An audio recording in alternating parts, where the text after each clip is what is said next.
I'll never forget the sound of the gavel echoing in that lawyer's office. It wasn't a courtroom, but it felt like one. The lawyer's voice was steady, almost cold. Your grandparents left everything to you. Sole heir. $26 million. The estate, the businesses, the house. Silence. Then the sharp inhale from my mother. My father's throat clearing, my sister's eyes narrowing into blades. And me? I sat there, frozen. Not from fear, from clarity. I knew in that moment they would hate me for it. That night, I learned what blood really meant. Family. A word that's supposed to mean safety. But when 26 million is on the table, safety turns into war. They demanded I sign it over, said I owed it to them, that I was just a kid, undeserving, incapable. I refused.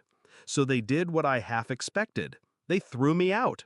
No bag, no warning, just rage and a slammed door.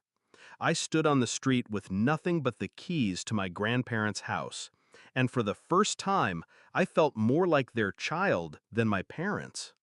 The house was quiet. Too quiet. Every corner smelled like them. My grandmother's lavender, my grandfather's old cigars.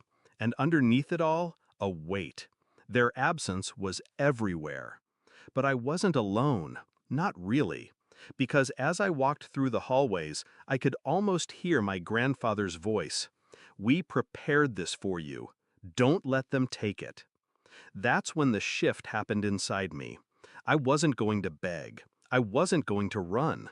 I was going to fight, on their terms. The first step was silence.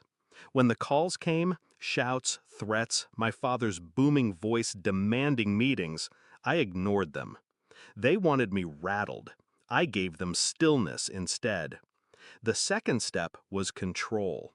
I went through every document my grandparents left me, their businesses, their trusts, their investments. It wasn't just wealth, it was strategy. They'd built an empire that could defend itself. The third step was timing. I knew they'd come. I knew they'd try to storm the house, corner me, intimidate me. So I prepared for that day.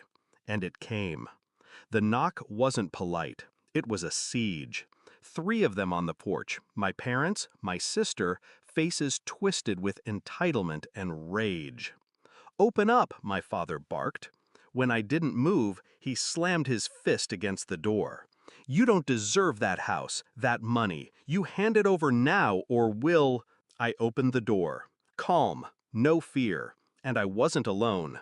Beside me stood a man in a sharp suit, briefcase in hand. The executor of the estate. The lawyer they thought was finished with me.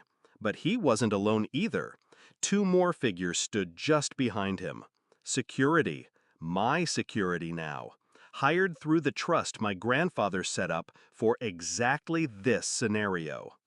My family's mouths opened, then froze. They weren't looking at me anymore. They were staring at the wall of law and power at my side. The lawyer's voice cut through the tension. This property and its assets are legally protected.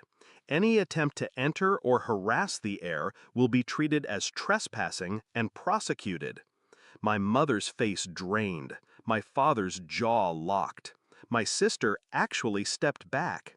I didn't need to say a word, but I did. "You thought you could throw me out, but this isn't your house. It never was. Grandma and Grandpa chose me, and they prepared for you." Silence. The kind that hurts more than shouting.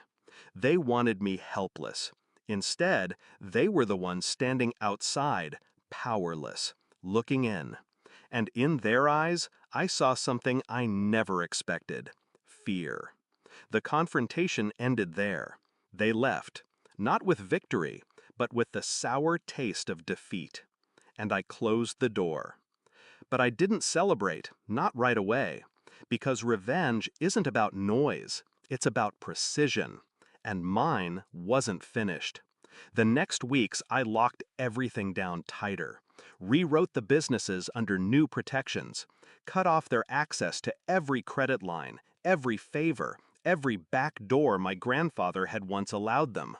One by one, I stripped away their illusions of power.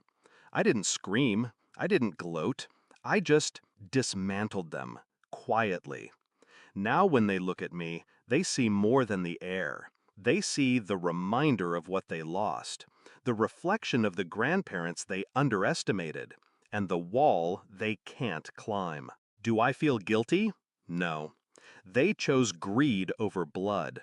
They chose to throw me out into the cold, and in doing so, they gave me clarity. They taught me that family isn't who shares your blood. It's who stands beside you when the knives come out.